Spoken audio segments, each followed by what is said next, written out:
लाल बालू की अवैध कमाई, कोयला की अवैध कमाई, शराब तस्करी की अवैध कमाई और गो तस्करी की कमाई। योगी जी कहते हैं कि जो गो तस्करी करेगा, जो उसमें शामिल होगा, उसे ऊपर पहुंचा दिया जाएगा। हमारा तो अपना मानना है कि इनके लगभग 7-8 साल के कार्यकाल में 1 सेकंड के लिए गो तस्करी यहाँ बंद नहीं हुआ था। 500 रुपया दो, गाय माता के ले जाओ, बैल को ले जाओ, चाहे पाड़ा ले जाओ, पाड़ी ले जाओ, भैंसा ले जाओ, चाहे जो ले जाना हो ले जाओ, 500 रुपया प्रति जानवर दो और सारे जानवर को ले जाओ। DIG कृष्ण कुमार वैभव जी को और ADG जोन वाराणसी जी को मैं धन्यवाद देना चाहूँगा कि आपने जनता के मन के हिसाब से आपने कार्रवाई किया है। आम जनता में इस बात की प्रसन्नता है।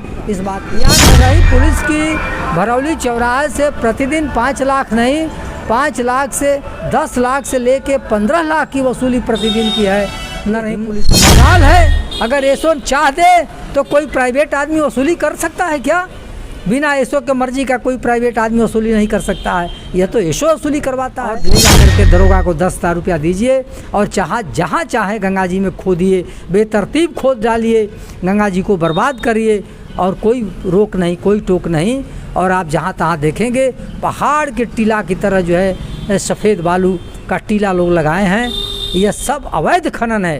कभी नमस्कार साथियों, इस समय हम बलिया में हैं और बलिया इस समय ट्रेंडिंग में है। सोशल मीडिया पे इस समय बलिया छाया हुआ है और बलिया ही नहीं पूरे राज्य में बलिया छाया हुआ है। और क्योंकि ADG जोन वाराणसी के द्वारा और DIG के भरौली गोलंबर पे जो छापामारी हुई थी, इसी मुद्दे पे हम आज बात करने के लिए हमारे साथ जुड़े हैं कुबेर नाथ तिवारी जी, जो सपा के दिग्गज नेता हैं। स्वागत है आपका। बहुत बहुत धन्यवाद। अच्छा, देखा जाए जो ये खाकी के खिलाफ खाकी का एक्शन यहाँ हुआ, इस पे क्या सोचते हैं? नहीं तो अच्छा है, होना चाहिए, बहुत पहले हो जाना चाहिए, लेकिन देर से ही सही, देर आए दुरुस्त आए। अच्छी कार्रवाई हुई है, स्वागत योग्य कार्रवाई हुई है। इस कार्रवाई से आम जनता भी खुश है, प्रसन्न है। और नरही थाना अंतर्गत भरौली एक ऐसा जगह है और ख़ास करके बलिया पुलिस के लिए भरौली थाना, जिस तरह से लोग मक्का मदीना हज करने के लिए जाते हैं, उसी तरह से बलिया पुलिस, हर पुलिस वाला चाहता है कि एक बार हमारी पोस्टिंग नरही हो जाए ताकि हम भी हाजिर हो जाएं। अनवरत से बहुत दिनों से नरही थाना कमाई के मामले में नंबर 1 पर रहा है। बीच में जब से पुल जो है, पक्की पुल, पुरानी पुल करीब 10 सालों से बड़े वाहनों के लिए प्रतिबंधित हो गया था, तब से थोड़ी कमाई कम हो गई थी। वरना नरही थाना कमाई के मामले में, चूँकि बॉर्डर का थाना है, बिहार से सटा हुआ ये थाना है, यहाँ से लोग आरा पटना के लिए जाते हैं। और जब से ये पूर्वांचल बन गया तब से यह इलाका सीधे दिल्ली से जुड़ गया। तो 1 साल पूर्व में जब ये पक्की पुल, दूसरी पुल चालू हो गई है और इधर गाजीपुर की भी पुल बंद है बड़े वाहनों के लिए, और तब से पूरे बिहार से आने वाले तमाम बड़े वाहन जिनको लखनऊ, दिल्ली, आजमगढ़, गोरखपुर, मऊ, देवरिया जाना है, जिनको पूर्वांचल पकड़ करके विभिन्न शहरों में जाना है, वही बक्सर के माध्यम से, बक्सर के रास्ते से भरौली पुल हो करके पूर्वांचल पकड़ते हैं। और उसी रास्ते से, उसी माध्यम से पटना, दानापुर से, सोन नदी से लाल बालू आता है। तो लाल बालू चूँकि उधर से GST पेड करके आते हैं लोग, और यहाँ चूँकि बक्सर यूपी में जब एंट्री करते हैं तो यूपी में एंट्री करते समय उनको क्या TP कटवाना होता है। अब उसके लिए यूपी को कुछ टैक्स देना पड़ता है, वह टैक्स न दिया जाए उसके लिए पुलिस वालों को 500 रुपया प्रति गाड़ी, प्रति टिप देने का काम करते थे। तो हर बालू गाड़ी से, हर बालू वाले ट्रक से नरही पुलिस 500 रुपया लेती थी और कोरंटाडी चौकी 100 रुपया वसूलती थी। हज़ारों ट्रकें जब से नई पुल चालू हो गई है हज़ारों ट्रकें प्रतिदिन बालू लेकर के आने का काम करते थे। आप जोड़ लीजिए डीआईजी साहब ने तो 5 लाख रुपया प्रतिदिन का आकलन किया था, लेकिन मेरा अपना मानना है कि उनका आकलन कम था। मैं उनके आकलन में संशोधन करना चाहूँगा। यहाँ नरही पुलिस की भरौली चौराहे से प्रतिदिन 5 लाख नहीं, 5 लाख से 10 लाख से लेके 15 लाख की वसूली प्रतिदिन की है नरही पुलिस की। यहाँ पर दरोगा के कारखास सिपाहियों का उनके रोटेशन में ड्यूटी लगती थी। यहाँ उनके खास जो सिपाही होते थे वहीं यहाँ 24 घंटा तैनात रहते थे। कुछ और नरही पुलिस आम पब्लिक में से कुछ मजदूरी पर कुछ मजदूर वसूलने के लिए रखते थे, जो 400-500 रुपया की वसूली में प्रति ट्रक जो है 400 रुपया पुलिस लेती थी, 100 रुपया जो है अपने मजदूरों को देने का काम पुलिस करती थी। इस तरह से लाखों रुपया की प्रतिदिन की वसूली इनकी बालू से हुआ करती थी। और बालू के अलावा लाल बालू से वसूली के अलावा और लाल बालू में भी जो गाड़ियाँ ओवरलोड आती थी वो 2000 से 2500 से लेकर 3000 तक के अवैध ज़्यादा पैसा दे करके जाती थी। उस तरह से उनकी उसमें कमाई बढ़ जाती थी। और बालू के अलावा यहाँ नरही पुलिस को कई स्रोतों से वसूली होती थी, कई स्रोतों से उनकी कमाई थी और उनकी डायरेक्ट एसओ की कमाई थी। अब जैसे जब से बिहार में शराब बंद हो गया, बिहार में जब से शराब बंद हो गया तब से हमारा यह गंगा का बेल्ट नरही से लेकर के कोट अजोरपुर से लेकर के और नारायणपुर तक के गंगा के किनारे का बेल्ट, नरही का पूरा थाना का यह बेल्ट, थाना और चौकी का दोनों किनारे का बेल्ट, यह शराब तस्करी के लिए यह सेफ जोन हो गया था। डायरेक्ट एसओ साहब को जाके पैसा दीजिए और शराब चाहे नाव से ले जाइए, चाहे डोंगी से ले जाइए, चाहे पिकअप से ले जाइए, चाहे पैदल ले जाइए, चाहे ट्रक से भर के ले जाइए, कोई पूछने वाला नहीं। एसओ साहब को पुलिस को पैसा दो और शराब ले जाओ। तो बालू के अलावा शराब तस्करी का पैसा, उसके अलावा कोयला तस्करी का पैसा, उसके अलावा गोकशी, भारतीय जनता पार्टी की सरकार के मुखिया आदरणीय योगी जी कहते हैं कि जो गो तस्करी करेगा, जो उसमें शामिल होगा उसे ऊपर पहुंचा दिया जाएगा। हमारा तो अपना मानना है कि इनके लगभग 7-8 साल के कार्यकाल में 1 सेकंड के लिए गो तस्करी यहाँ बंद नहीं हुआ था। जब ये पक्की पुल नहीं चालू हुई थी, ये पुरानी वाली पुल थी, बड़े वाहनों के लिए प्रतिबंधित था, तब पिकअप से गोकशी हुआ करती थी, पिकअप से होती थी, पैदल होता था। तब जो है प्रति जानवर 500 रुपया देना पड़ता था। 500 रुपया दो, गाय माता के ले जाओ, बैल को ले जाओ, चाहे पाड़ा ले जाओ, पाड़ी ले जाओ, भैंसा ले जाओ, चाहे जो ले जाना हो ले जाओ, 500 रुपया प्रति जानवर दो और सारे जानवर को ले जाओ। और इस तरह से गो तस्करी होती थी।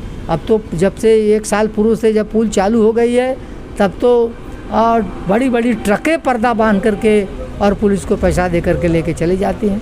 तो इस तरह से लाल बालू की अवैध कमाई, कोयला की अवैध कमाई, शराब तस्करी की अवैध कमाई और गो तस्करी की कमाई। इसके अलावा इनको एक बालू खनन, नमामि गंगे भारत सरकार का ड्रीम प्रोजेक्ट है, उस गंगा जी को बर्बाद कर रही है यहाँ की पुलिस, करा रही है। हम जब से होश संभाले हम 30-35 सालों से राजनीति में है, नरही थाना क्षेत्र में कोई बालू का खनन नहीं था। यह भारतीय जनता पार्टी के सरकार में अवैध तरीके से पट्टा देने का काम किया गया है और गंगा जी को प्रति टाली प्रति ट्रैक्टर 10,000 रुपया बांधा गया है महीना नरही थाने को, और ले जा कर के दरोगा को 10,000 रुपया दीजिए और जहाँ चाहे गंगा जी में खोदिए, बेतरतीब खोद डालिए, गंगा जी को बर्बाद करिए और कोई रोक नहीं, कोई टोक नहीं। और आप जहाँ तहाँ देखेंगे पहाड़ के टीला की तरह जो है सफ़ेद बालू का टीला लोग लगाए हैं। यह सब अवैध खनन है, कभी खनन नहीं था यहाँ पुराने समय में, ये सिर्फ भारतीय जनता पार्टी के समय में ये सब हो रहा है, इसके पहले ऐसा कभी नहीं था। और इसके अलावा गल्ला से कमाई पुलिस की होती है। उत्तर प्रदेश से गल्ला बिहार में जाता है, केवल किसानों के लिए फ्री है, जहाँ मंडी नहीं लगती है, बाकी व्यापारियों के लिए मंडी लगती है। कोई किसान नहीं लेके जाता है, सभी व्यापारी ही लेके जाते हैं। और पुलिस को पैसा दो 300 रुपया से लेकर के 500 रुपया प्रति गाड़ी दो, प्रति ट्रैक्टर दो, प्रति पिकअप दो और ले जाओ, चाहे जो ले जाओ, गेहूँ ले जाओ, चावल ले जाओ, धान ले जाओ, गन्ना ले जाओ, चाहे जो ले जाओ, मक्का ले जाओ, ज्वार ले जाओ, चाहे प्रतिबंधित खेसारी ले जाओ, खेसारी भी लेकर के ले जाओ, कोई रोकने टोकने वाला नहीं। 300 से 500 रुपया दो, खेसारी पर कुछ ज़्यादा पैसा देना पड़ता है। तो इस तरह से गल्ला एक भी अवैध कमाई का इनका जरिया है। इस तरह से मेरा अपना मानना है कि इन तमाम चीज़ों से उनका जोड़ दिया जाए तो 10 से 15 लाख रुपया प्रतिदिन की इनकी अवैध कमाई है। और मैं आपसे इस चैनल के माध्यम से यह जानना चाहता हूं, भारतीय जनता पार्टी के नेता लोग कह रहे हैं कि जोगी हैं तो कोई बचेगा नहीं, कोई भ्रष्टाचारी नहीं बचेगा। हम यह कह रहे हैं कि 7-8 साल से इनकी सरकार है भारतीय जनता पार्टी की, क्या यह इनको 7-8 साल में यह सुनाई नहीं दिया? 7-8 साल में इनको पता नहीं चला? 7-8 साल में इनको जानकारी नहीं हुई? कार्रवाई क्यों नहीं हुई अब तक? यह तो जनता जनार्दन को मैं धन्यवाद देना चाहता हूं। जनता जनार्दन ने जब लोकसभा में इन्हें 80 सीटों का ख्वाब देखने वाले को 33 पर पटक दिया और 400 सीट का ख्वाब देखने वाले को 240 पर अटका दिया, तब जो है इनकी आंख की पट्टी खुली है। और भारतीय जनता पार्टी के समीक्षा बैठक में इन्हीं के लोगों द्वारा यह भ्रष्टाचार का सवाल उठाया गया है। यह थाने और तहसील में भ्रष्टाचार चरम पर है। यह सवाल तो हमारे समाजवादी पार्टी के क्षेत्रीय विधायक माननीय संग्राम सिंह यादव आज से 4-5 महीना पहले उठा चुके थे, लेकिन उनके मुख्यमंत्री के समक्ष सदन में उठाए थे यह सवाल को। सदन से बाहर नहीं, सदन में इस सवाल को उठाया गया था, लेकिन कोई उस पर नोटिस नहीं लिया गया, उसे लीपापोती कर दिया गया। मैं दूसरा सवाल आपसे यह करना चाहता हूँ, लोग कहते हैं कि यहाँ दलालों के माध्यम से पुलिस वसूली करवाती है। मजाल है, अगर एसो चाह दे तो कोई प्राइवेट आदमी वसूली कर सकता है क्या? बिना एसो के मर्जी का कोई प्राइवेट आदमी वसूली नहीं कर सकता है, यह तो एसो वसूली करवाता है। और एसपी के बिना कोई दरोगा, कोई थानेदार, कोई दरोगा, कोई एसओ, कोई एसएचओ इतना लंबा समय तक वसूली कैसे कर सकता है? हमारा तो अपना मानना है कि कप्तान के मर्जी के बिना जनपद में एक पत्ता नहीं हिलता है और कप्तान को पता नहीं, और यहाँ अनवरत यह दरोगा लाखों रुपया प्रतिदिन की वसूली कर रहा है और कप्तान को पता नहीं। ये तो और भी ख़राब बात है। इस सरकार के लोगों को तो इस्तीफा दे देना चाहिए कि न उसके कप्तान को पता है, न उसको डीएम को पता है, न उसको मंत्री को पता था, न उसके विधायक को पता था, न उस सरकार को पता है 8 साल में कितनी अवैध वसूली होती है। ये तो और ख़राब बात है। तो मैं तो वह दौर भी हम देखे हैं कि यहाँ लालजी शुक्ला एक एसपी कप्तान हुआ करते थे, उनके ज़माने में उनके 100% गोकसी अगर बंद हुई तो लालजी शुक्ला के ज़माने में गोकसी बंद हुई थी। वह आदमी बैठे बैठे जनपद में ऐसा कसा कि पूरे जनपद में गोकसी बंद हो गई थी। मेला यहाँ टूट गया था, यहाँ मेला जानवरों का लगता था। मेला लगाने वाले और तमाम व्यापारी गए, लालजी शुक्ला ने कहा कि हम मेला लगाने से रोक नहीं रहे हैं, मेला लगाओ लेकिन बलिया में लगाओ, एक जानवर बिहार नहीं जाएगा। अगर बिहार जाते हुए पकड़ लेंगे तो खैर नहीं है। वो आदमी ऐसा ईमानदारी से कस दिया कि गोकसी 100% बंद हुआ था तो लालजी शुक्ला के ज़माने में। और पुलिस वाले भी अगर पैसा लेना बंद किए थे तो वह प्रभाकर चौधरी जब बलिया में कप्तान थे तो पर्चा छपवा करके और उस पर्चे पर अपना मोबाइल नंबर और व्हाट्सएप नंबर छपवा करके प्रभाकर चौधरी ने जनपद में बंटवा दिया था पब्लिक के बीच में कि कोई पुलिस वाला अगर पैसा मांगता है तो हमें इस व्हाट्सएप नंबर पर सूचना दो। और पुलिस वाले अगर 100% ईमानदार हो गए थे तो प्रभाकर चौधरी के समय में हुए थे। तो मेरा तो अपना मानना है कि अगर कप्तान भ्रष्टाचार ऊपर से आता है, नीचे से नहीं ऊपर जाता है, भ्रष्टाचार ऊपर से आता है। ऊपर का अधिकारी अगर ईमानदार हो जाए, ऊपर का अगर डीएम एसपी ईमानदार हो जाए, अगर टाइट कर दे तो मजाल कहीं कि किसी विभाग में अवैध वसूली हो, किसी विभाग में भ्रष्टाचार हो। तो इस तरह से मेरा अपना मानना है कि यह जनता जनार्दन को मैं धन्यवाद फिर से देना चाहूँगा कि जनता जनार्दन ने जब लोकसभा के चुनाव में इन्हें हराया है तो जनता जनार्दन के पास तीसरी नेत्र होता है। तमाम ये भ्रष्टाचार करने वाले लोग जानते हैं कि यह जनता, आम जनता तो क्या जानती है, यह तो मूर्ख है। लेकिन आम जनता के पास तीसरी नेत्र होती है और वह तीसरा नेत्र आम जनता आम जनता जनार्दन तीसरा नेत्र चुनाव में खोलता है। यह लोकसभा के चुनाव में जनता ने अपना तीसरा नेत्र खोल दिया और भस्म कर दिया था, इसलिए इनकी छटपटाहट बढ़ी है, इसीलिए कार्रवाइयाँ तेज हुई है, वरना कौन सुनता था, कोई सुनने वाला नहीं था। अगर अब भी समय रहते नहीं सुधरे तो आने वाले 27 के चुनाव में जनता फिर अपना तीसरी नेत्र खोलेगी और उन्हें भस्म करने का काम करेगी। इसलिए मैं आपके चैनल के माध्यम से मैं फिर एक बार DIG कृष्ण कुमार वैभव जी को और ADG जोन वाराणसी जी को मैं धन्यवाद देना चाहूँगा कि आपने जनता के मन के हिसाब से आपने कार्रवाई किया है। आम जनता में इस बात की प्रसन्नता है, इस बात की खुशी है। यह कार्रवाई बहुत पहले होनी चाहिए, लेकिन देर से ही सही, देर आए दुरुस्त आए, सही कार्रवाई हुई है। बहुत बहुत धन्यवाद। लोगों का कहना है कि योगी जी का जीरो टॉलरेंस अब दिख रहा है। हाँ जी, वही एक बात कही जाती है कि ना कि भोजपुरी में कि क्या लगी फटने तो खैरात लगी बटने।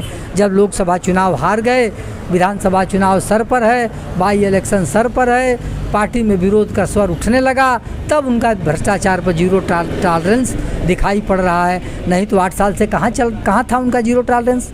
हमारा तो अपना मानना है कि हर विभाग में हर भ्रष्टाचार पर जीरो बढ़ गया है। जहाँ 50 रुपया लगता था वहाँ 500, जहाँ 500 लगता है 5000, जहाँ 100 रुपया लगता था वहाँ 1000 हो गया था। हर भी कोई ऐसा विभाग बाकी नहीं है। यही नरही पुलिस में, नरही पहले ऐसा हुआ करता था कि नरही पुलिस जब चौराहे पर पैसा वसूलती थी ट्रक वालों से, तो थाने में पब्लिक से पैसा नहीं लेती थी, पब्लिक से अच्छा व्यवहार करती थी। और यहाँ तो सड़क पर भी डकैती पुलिस करती है और थाने में भी डकैती करती है। थाने में बिना पैसा का कोई काम नहीं। आप तहसील में चले जाइए, कचहरी में चले जाइए, चकबंदी में चले जाइए, RTO ऑफिस में चले जाइए। RTO ऑफिस में बिना दलाल का कोई काम ही होने वाला नहीं। कोई काम हो RTO ऑफिस में बिना दलाल का नहीं होने वाला है। तो यह तो इनका जीरो टॉलरेंस अखबार और मीडिया में है। मीडिया मैनेज पे सरकार चलती है। धीरे धीरे जनता जान चुकी। अरे कितना दिन हम मीडिया के माध्यम से चलेंगे, कितना दिन मीडिया के माध्यम से और जुमले से हम जनता को भरमा कर रखेंगे। जनता जान गई और लोकसभा के चुनाव में जनता ने अपना परिणाम दिखा दिया। तो फिर आने वाले, अगर इसमें सुधार नहीं होगा तो आने वाले समय में फिर जनता ही जवाब देगी। जनता का ही भरोसा है लोकतंत्र में, जनता ही निर्णय अपना देती है, सुनाएगी और 27 में जनता अपना फिर निर्णय देगी। बहुत बहुत बधाई, धन्यवाद।